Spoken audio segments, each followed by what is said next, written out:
Vas-y. C'est bon. Alors voilà, nous sommes de retour. En attendant que mes pommes de terre soient prêtes pour mon pâté chinois, j'ai pris le temps de couper un peu de chou, du chou de Savoie, comme on appelle, je pense.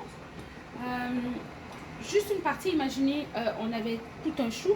J'ai coupé seulement une seule section. Je l'ai coupé en petits morceaux, comme vous pouvez voir ici. Je l'ai coupé en tout petits morceaux. Et je veux l'ajouter à notre viande hachée pour le rouleau impériaux. Et je vais le faire cuire juste quelques minutes à petit feu parce qu'on veut garder quand même un peu de croquant dedans. Alors on va le faire cuire juste quelques minutes.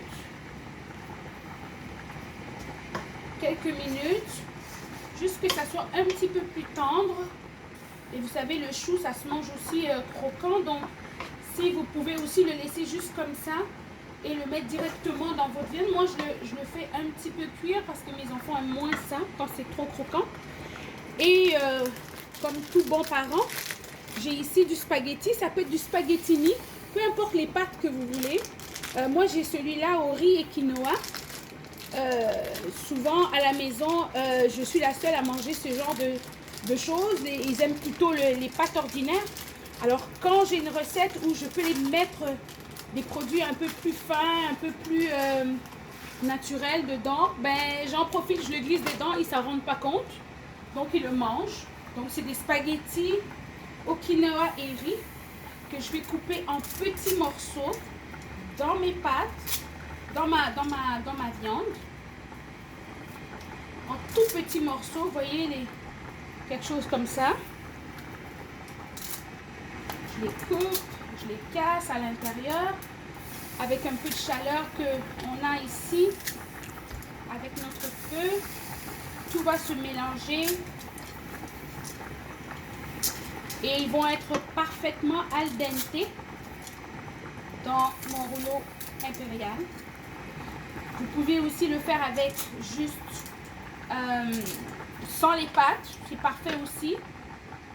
Moi j'en profitais aujourd'hui pour mettre un petit peu, pour le petit côté croustillant, le petit côté santé avec du quinoa. Alors si vous voulez, moi je fais souvent des variantes différentes des mêmes choses.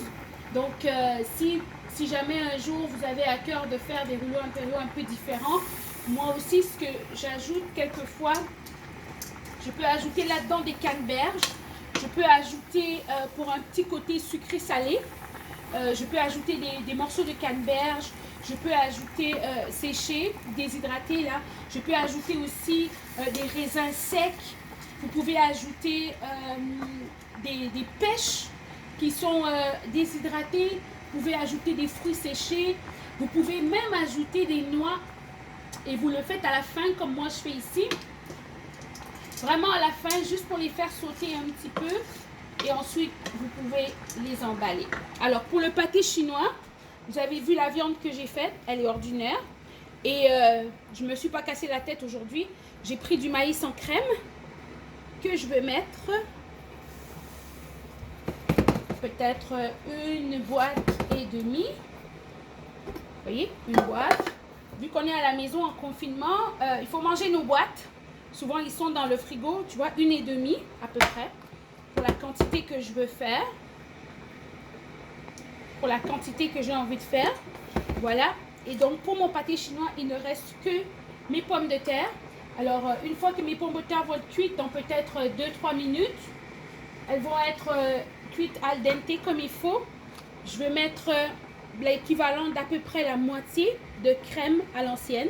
Je préfère celle-là, mais vous pouvez utiliser la crème à cuisson ou la crème que vous aimez. Mais moi, je préfère celle à l'ancienne. Elle est un peu plus épaisse et elle donne un meilleur goût. Et ensuite, vous pouvez mettre une cuillère à soupe ou deux. Dans ce cas-ci, je vais en mettre deux parce que j'ai beaucoup de pommes de terre. Je vais mettre 2 cuillères à soupe de baisselle à l'intérieur avec à peu près la moitié, c'est 473 ml, donc 200, à peu près 220 ml de crème à l'ancienne. Je vais enlever l'eau, ensuite je vais mettre la crème, je vais mettre le beurre et du sel et du poivre. Et si vous voulez des épices, moi j'ajoute des fois quelques épices à salade ou des épices, des épices grecques, des épices à assaisonnement grec pour les pommes de terre et tout ça. Je mets dedans et je passe mon mixeur pour mixer le tout et pour avoir une belle texture lisse, sans morceaux. Puis ensuite, je vais l'ajouter sur mon pâté chinois et avec un petit peu de parmesan. Ensuite, il va au four à 350 pendant environ 35 minutes et le repas est prêt. Ok, à tout à l'heure.